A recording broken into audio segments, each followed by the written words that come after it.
UCTV. Good news for all.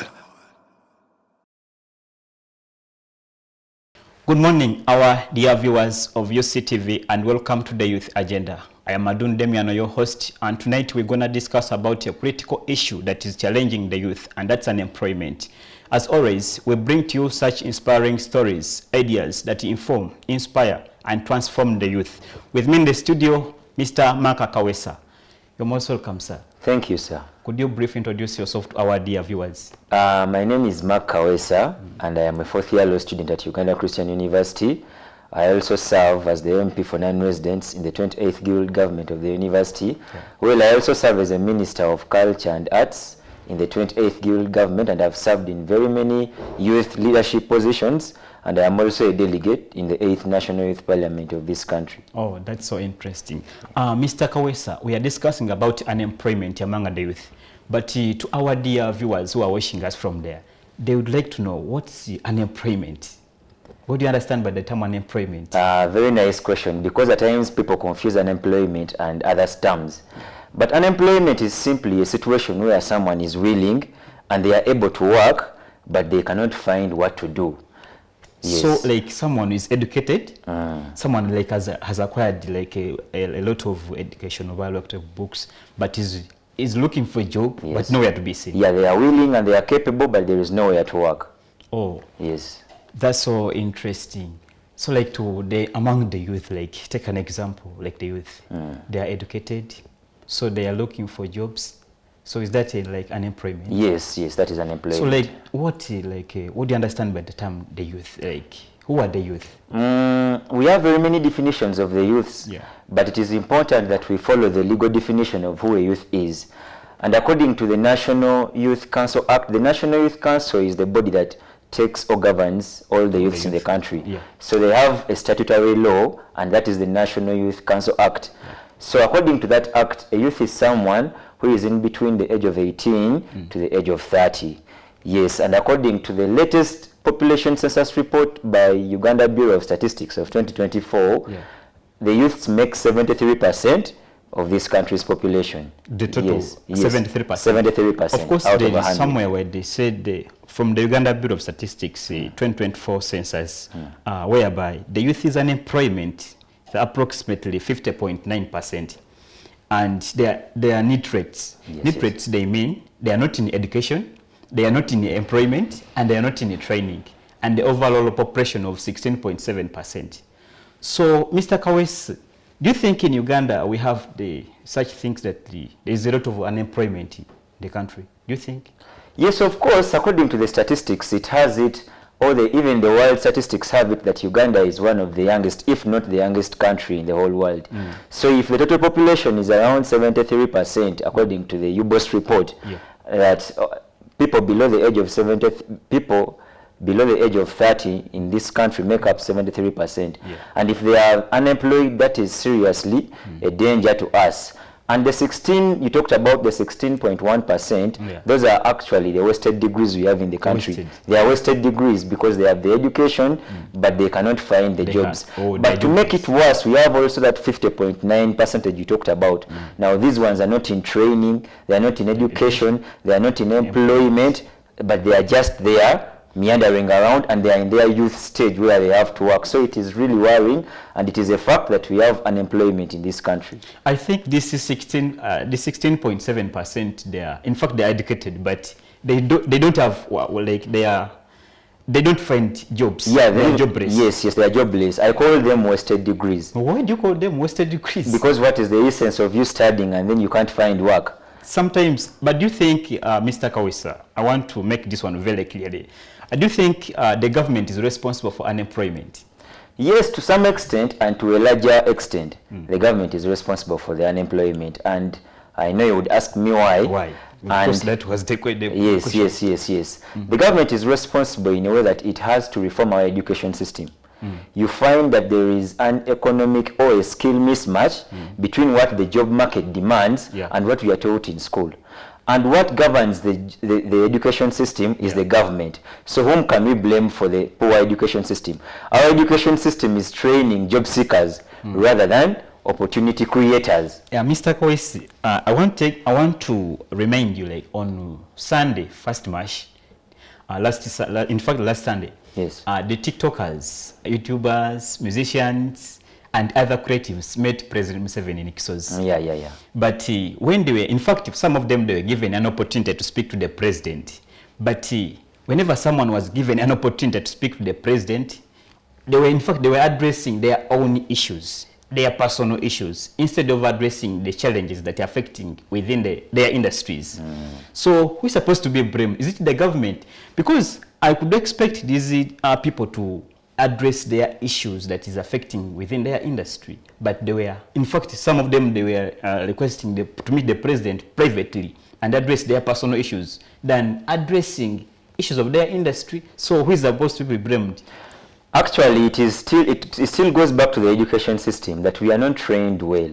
You can't have a chance of speaking to the highest office in the country and then you start demanding for your personal gains. That means it even doesn't benefit you, because imagine you're demanding for your personal gains rather than demanding for the gains of the whole nation. That means that I will still come back to you and beg to you, and if I'm begging to you, I feel like that doesn't even it doesn't uplift you, because even if the president offers you, even if the president gives you money as you're begging for it, still I will come and beg from you. If you fail to give me, those are the high crime rates we have in the country, I will come and kill you to get your money. So I think it still goes back to the education system. We are not trained well, because if our education system was well trained, that means that these youths would speak on behalf of the whole industry. Actually, even beyond than their industry, you are speaking to the president about matters of the youths. That means that you have to speak for the whole country, you have to speak for the whole youth, job opportunities, Mr. taxes, everything, rather than begging.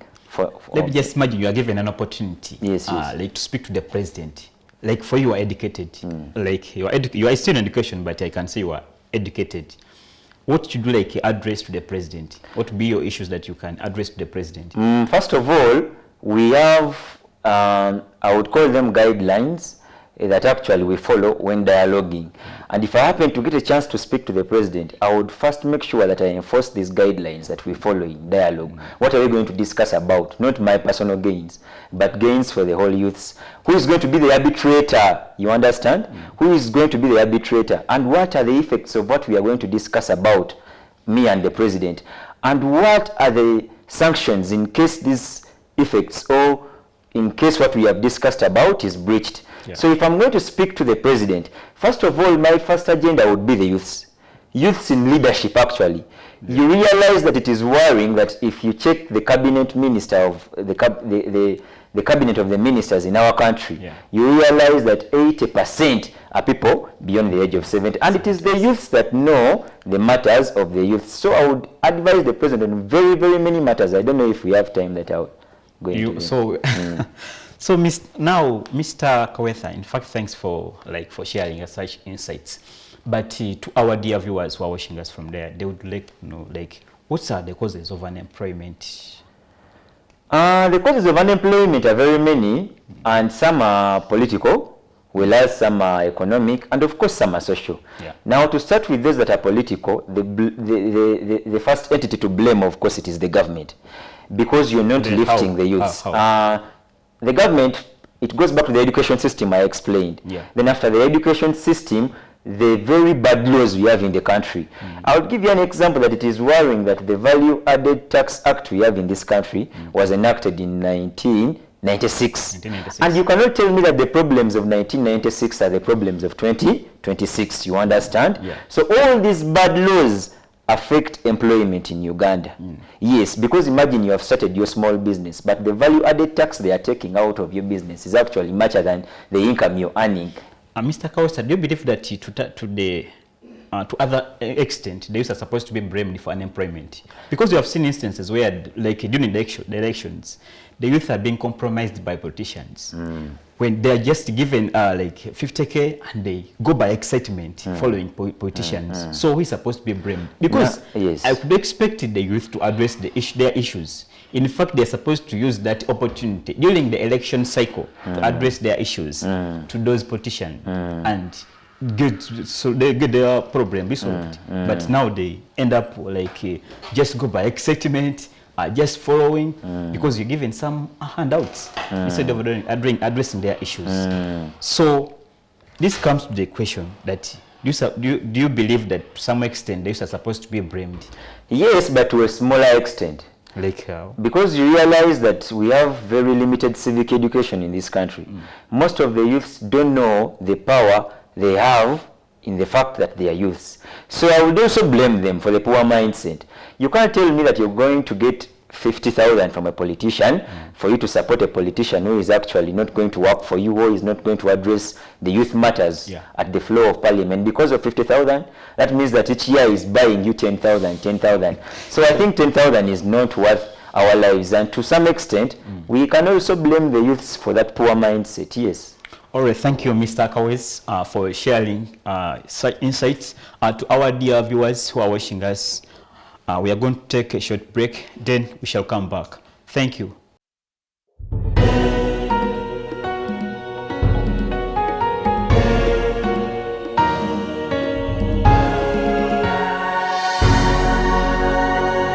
UCTV, good news for all. Welcome back from the break, our dear viewers. We are still continuing with our discussion. Mr. Kawes, you've talked about the political causes of unemployment. Yes. But you have not talked about the social and economic causes. So could you briefly address those issues? Yes, as I talked about the political causes of unemployment, that means that there are also social and economic causes. And to start with the social causes of unemployment, first of all, we have gender problems and gender issues. You realize that in Uganda we still have people who think backwards, people who think 100 years ago. They will not give an opportunity to someone because of their gender. You know, they believe that maybe a woman cannot do this because they are women. And that leads to unemployment to the girl child, of course, and to some extent to the boy kids, yes. And also the mindset. You remember I talked about the mindset? The mindset of the youths, that is a social problem. It is a social cause of unemployment. You realize that most of us are seeking for opportunities rather than creating our opportunities. Now that is social. That is a social cause of unemployment. And also the education system. To some extent, it is a social cause. It is a poor one. It is they are training us for jobs that AI does better than us. So you really see that those are social causes of unemployment. Yes. Then what would be the effects like? Before I go to the effects, maybe there are also some economic causes of unemployment. And those include lack of capital, which is the major cause of unemployment. You realize that most of the businesses in our country are informal businesses, the informal sector. Now, informal sector, those are the people that actually, at times they don't pay taxes, their jobs are not formal, So they are the majority. And their capital, most of them, these people that are doing white collar jobs. Yeah, these ones who make chapatis on the road, those ones who sell sumbusas. So most of their capital is 100,000. Now, if you have capital that is 100,000, that means that actually you lack capital. Because what is that in Uganda? That is no longer money. So lack of capital is an economic problem. Yes. So, Mr. Kawes, we'd like to know what could be the visible and invisible effects of unemployment? Yes, the major effect of unemployment actually is poverty. And I've always told you that fighting poverty is not just a task of charity, but rather an act of justice. Because we realize that in Uganda, unemployment or youth unemployment is not only about creating jobs for the youth, but it reflects a deep social and economic inequalities in our societies.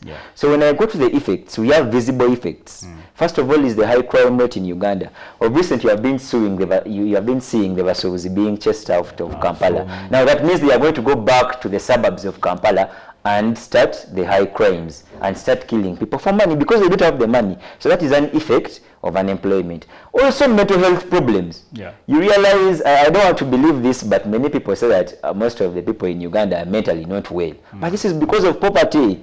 They don't have the money. So we have very many people. If you go to Butabika right now, the bigger number are the youths. But what is causing this? The mental illnesses they have because of poverty. Yes. But do you believe that the government is also responsible for such an employment among the youth? Yes, of course the government is responsible. Because it is the government that has to create opportunities. The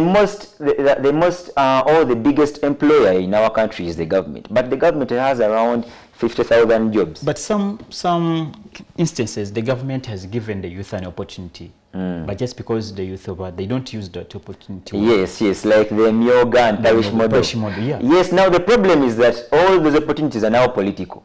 You realize that for a Myoga and Parish model, if you don't belong to the ruling party, you won't get that money. But there are people from the opposition that were getting that money. It is rare because most people who are the chairmans of the circles of a Myoga and all the other stuff are NRM cadres, people that were contesting on, so they have their books. Me personally, in my hometown, if to get the Myoga money, if you aren't in the yellow book, that is the book for NRM, then it would be hard for you.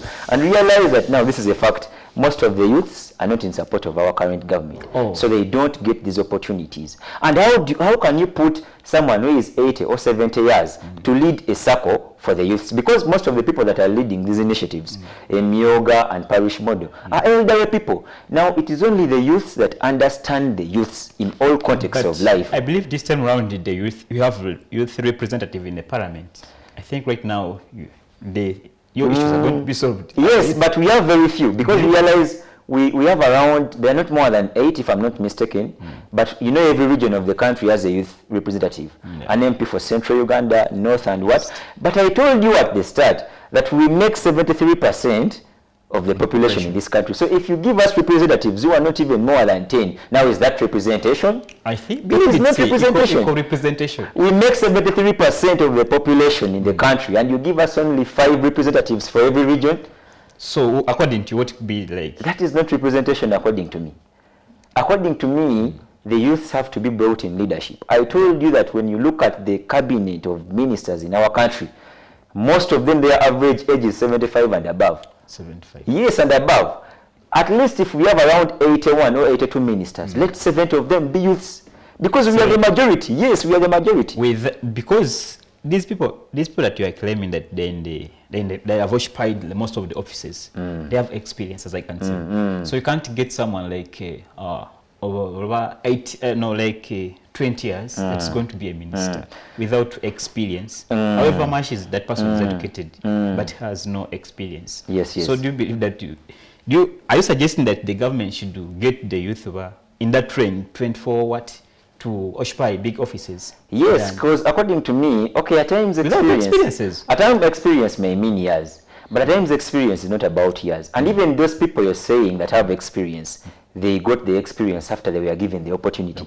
So if you don't give me the opportunity, now how am I going to gain the experience? Should you wait for me to be 70 years and I'm actually dozing in parliament to give me the opportunity, because most of them be dozing in parliament. So you want me to first reach 80 years where I'm not productive enough to make me a minister just because I have experience? Experience is got on the job. Rwanda has ministers that are around 30 years and 20 years and they are working. Yes. So Mr. Kwesa, what advice do you give to the youth who are watching us from there? For the youth that are watching us, I have very many ideas and advices I would give to you. But my first advice is that it goes back to we.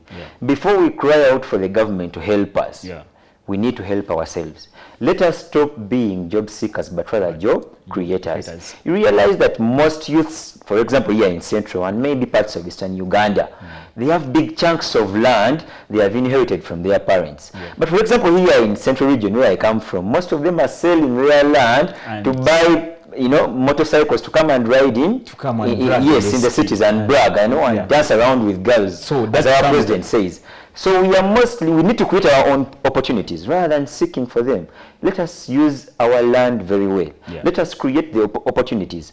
And IT or technology is the way to go. Let us get skilled with all the IT skills we need. Because realize everything you are doing or everything you're thinking, AI can do.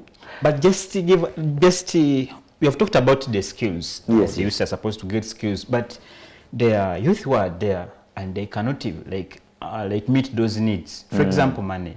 Someone want to get skills from. Of course, you have to pay the money. So what do you bring that well?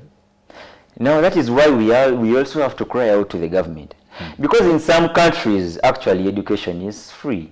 Where it is not free, it is cheap. Yeah. Now you realize that in Uganda education is expensive. I mean quality education. Yeah. Because there are people who get education I don't call quality education, like people in some of the government schools. It is education, but it is not quality. You understand? They cannot compete in the future. Yeah. You understand? Yeah, I understand. So that we have to cry to the government to actually give us same opportunities. You understand?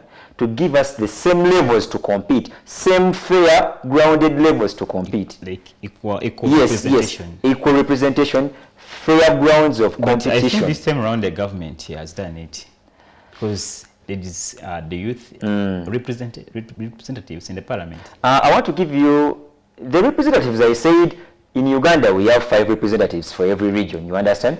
Plus the female representative. They are not more than 8 representatives of the youth. They can try to do what they can do, but if we are making 73% of the population and we don't have more than 10 representatives, I don't call that effective representation. It is representation, but it is not effective. But Mr. Kwesa, in fact, you don't expect to get 100% from the government. Yes, I don't. And actually, me personally, I don't want to get anything from the government. I don't want handouts. Wow. But I want a well-laid ground for the youth to compete. Yeah. Realize that actually today in our country, you have very many nepotism and tribalism, problems in the country. Yeah. That realize that, for example, to get a job in URA in Uganda, you have to speak a certain language. Now I'm calling for leveled grounds. But you have the documents. Yes, even if you have the documents. Okay, of course Have you ever tried any office? Yes, I have. But I wouldn't love to. It's fine. Yes, but I have. But realize, but this is a fact. People tell it to you that for you to get a job in a certain area, you have to be of a certain tribe, a certain what, and those are things that are taking us, behind. Now it is the government to fight this, and I know it is trying, but it is not trying effectively. So it is the government to fight this. We need leveled grounds to compete equally, rather than giving some people opportunities and leaving others out. Yes. All right, thank you, Mr. Kwes, for such insights. To our dear viewers of UCTV and those who are watching us, the Youth Agenda, thanks for watching UCTV. We come to the conclusion. Mr. Kawesa, thanks for your insights about unemployment. And I believe we shall come back here. As always, we bring to you such inspiring ideas, stories that inform and transform the youth. Bye-bye. UCTV. Good news for all.